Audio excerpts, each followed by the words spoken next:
Hey everyone, it's the Invincible Movie Man back once again with another video.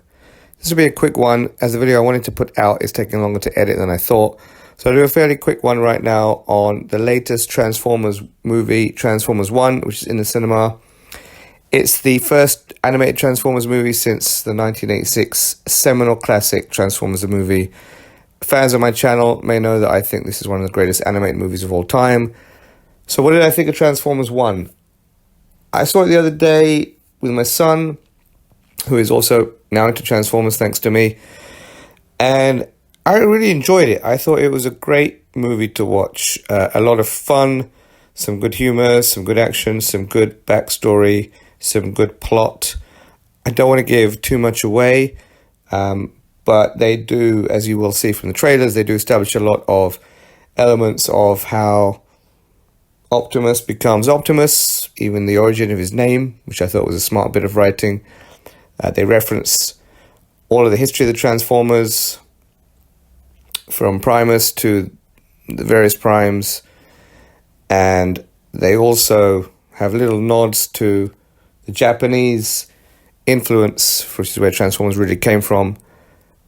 Megatron's name in this, D16, is a nod to his toy line. I think it was Destro, model number 16, that he was modeled after. So, some cool elements in there. They obviously had a female character as well, which is great to see. They had that in Transformers the movie. They had some flashbacks to female characters in the original animated show, and of course, Transformers Prime had great female character too. So glad to see they put some female characters in there. And if you look in the background, as you watch it, you'll see quite a few classic Transformers in there before they became Autobots or Decepticons, and spoiler alert, this is set prior to that. But what was interesting was they managed to craft a pretty decent story out of the Bible. Now, there have been many different versions over the years. There was the original animated show, and the later seasons of which, had their history. You had Transformers Prime, you had the movies, you had later Transformers shows. I think Transformers Animated was one. You had the comics as well. And I believe Hasbro created this Bible, this kind of Transformers lore Bible, several hundred pages of all of the amalgamated history.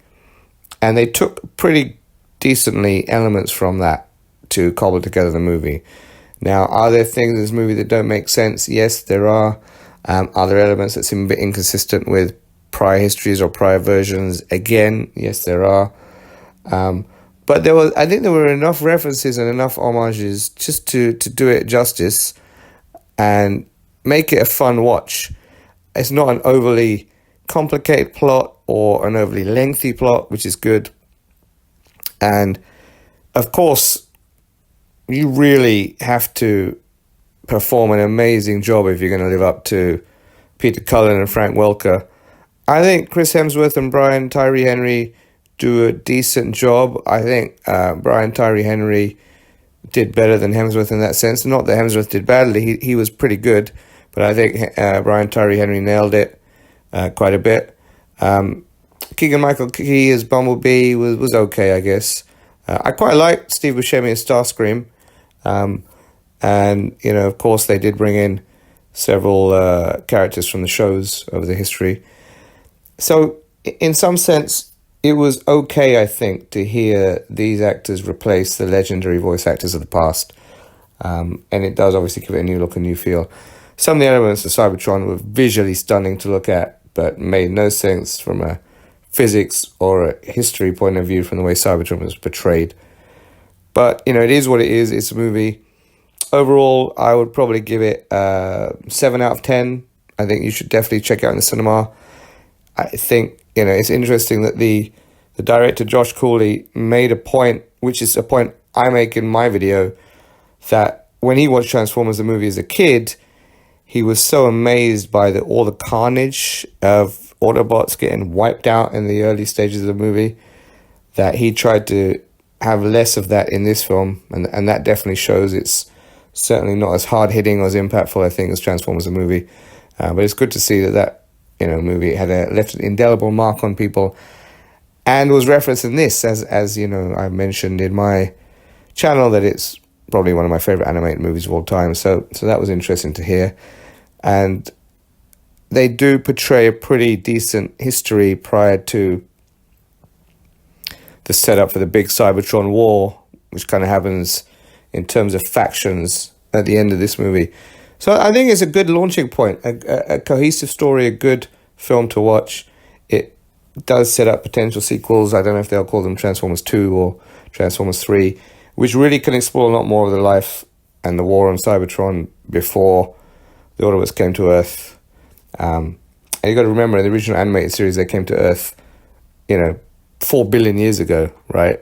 So they are ancient beyond ancient.